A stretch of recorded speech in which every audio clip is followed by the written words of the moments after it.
What began as another post-game press conference turned into a complete public unmasking. Dillon Gabriel, visibly frustrated after yet another dreadful offensive performance, stepped up to the podium and recited the same lines fans have heard 100 times before. The empty phrases about executing better, trusting the process, and doing our jobs rang hollow. Everyone knew he was out of answers. As he left, cameras kept rolling, microphones still live, and that's when the truth slipped through the cracks. A veteran Cleveland reporter, identified by multiple fans as Chris Easterling, leaned toward his colleagues and mocked Gabriel's height, laughing and saying, "I'm taller than him," in pure derision. It was caught in perfect clarity, every smirk, every word. And in that one clip, the illusion of professionalism within Cleveland's media dissolved. This wasn't criticism, it was mockery. It wasn't analysis, it was bullying. And it exposed something much deeper than a simple lapse in judgment. It revealed a culture built on arrogance, favoritism, and hypocrisy. For months, this same media class has defended Gabriel, insisting he was the future, the smart, safe choice, the analytical quarterback who would bring stability to a struggling franchise. But behind closed doors, they didn't respect him. They laughed at him. They mocked his physical limitations and whispered doubts about his leadership. The hot mic simply confirmed what the fans had already started to suspect. Cleveland's so-called experts have been faking their belief all along. And while that tape spread like wildfire across social media, Cleveland talk radio detonated the rest of the dam. Darrell Reuter of 92.3, the fan went live on air and did what no one else had dared to do. He torched the organization's entire decision-making process. His frustration wasn't performative, it was raw. He called out General Manager Andrew Berry directly, saying what every fan had been screaming for weeks: the team made a catastrophic mistake. Reuter didn't hide behind excuses or stats. He said it plainly: Gabriel wasn't just struggling, he was unwatchable. Week after week, he's checked down, frozen under pressure, and delivered throws with no power, no accuracy, and no confidence. The so-called supercomputer that the media hyped up has short-circuited in real time, and even his defenders can't deny it anymore. But the bigger question, the one echoing through every Cleveland bar, living room, and group chat, is why he's still playing. If the starter is collapsing on live television, why is the other rookie, Shedeur, still being buried on the bench? Why does the coaching staff refuse to give him first-team reps? Why is every mistake excused, every failure spun, while the more talented player is quietly erased from the narrative?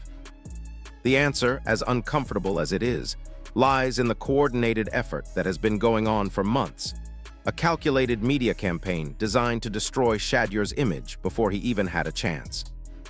It started before the season with a speeding ticket. A minor off-season infraction was blown up into a scandal. Every talk show, podcast, and blog hammered it relentlessly, not as a lesson about maturity, but as a weapon to question Shedeur's character. Suddenly, headlines were asking whether he was too reckless, too entitled, or too unfocused for the NFL. The same media figures who now claim to support accountability gleefully dragged a young player's name through the mud. Yet just weeks later, when star defensive end Myles Garrett was caught going over 100 miles per hour in the same type of violation, the coverage evaporated. The tone shifted from condemnation to casual dismissal. It was just Myles being Myles. No one questioned his character. No one doubted his leadership. That double standard wasn't just obvious, it was deliberate. The truth is, Shedeur never fit the mold the Cleveland media wanted.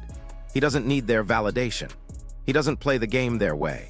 While they were crafting their narratives in studios, Shedeur was out in the community, showing up at high schools unannounced, shaking hands with kids, talking to local football teams, and inspiring young athletes who looked up to him. There were no PR handlers, no camera crews, no sponsorship tie-ins, just a young quarterback connecting with the city in a way that felt real. But authenticity threatens the establishment. They can't control a player who builds his own audience, his own reputation, his own legacy without them. The tension between Shedeur and the media reached its peak during preseason. After one particularly impressive performance, he walked off the podium and locked eyes with veteran Cleveland journalist Tony Grossi. In front of everyone, and on camera, Shedeur calmly called him out. He told him he'd noticed the negative coverage, the constant criticism, the unfair narratives. He didn't yell. He didn't show anger. He simply stated the truth to the most powerful voice in the Cleveland press room. It was a moment of quiet defiance that echoed louder than any press conference could. And from that day forward, it was clear. The media gatekeepers were never going to forgive him for breaking their unwritten rule. He wasn't supposed to confront them. He wasn't supposed to challenge their control. He was supposed to play the game, and he refused. Now the same media that once crowned Gabriel as the future is scrambling to rewrite history. They're pretending they saw the flaws all along. They're walking back their bold predictions, but the fans aren't fooled. They remember every headline, every segment, every time a reporter dismissed Shedeur as a project or a distraction. They see the hypocrisy now more clearly than ever, and the organization can feel the pressure building. The locker room knows what's happening. The players can sense the shift. The faith in Gabriel is gone, and the silence from the front office speaks volumes. The irony of it all is that Shedeur Sanders never needed to say a word. The truth revealed itself. The media exposed themselves through their own arrogance. The Browns' dysfunction has been laid bare for the entire world to see. The fans who once clung to hope now demand answers, not excuses. And somewhere inside that locker room, Shedeur waits, calm, composed, and ready. He knows what's coming. His moment isn't just about proving he can play. It's about redemption, exposure, and rewriting everything they tried to bury. Because when you strip away the headlines, the agendas, and the manipulation, this story isn't about a quarterback controversy. It's about control. Who has it, who's losing it, and who's about to take it back. Cleveland wanted a savior, and instead they got a scandal. But from that chaos, something new is rising. A player they can actually believe in, one who doesn't just play for the cameras, but for the people. And when Shedeur Sanders finally steps onto that field, no amount of media spin will be able to stop the story that's about to unfold. If you've made it this far, make sure to hit that like button and subscribe for more deep dive stories just like this. What do you think?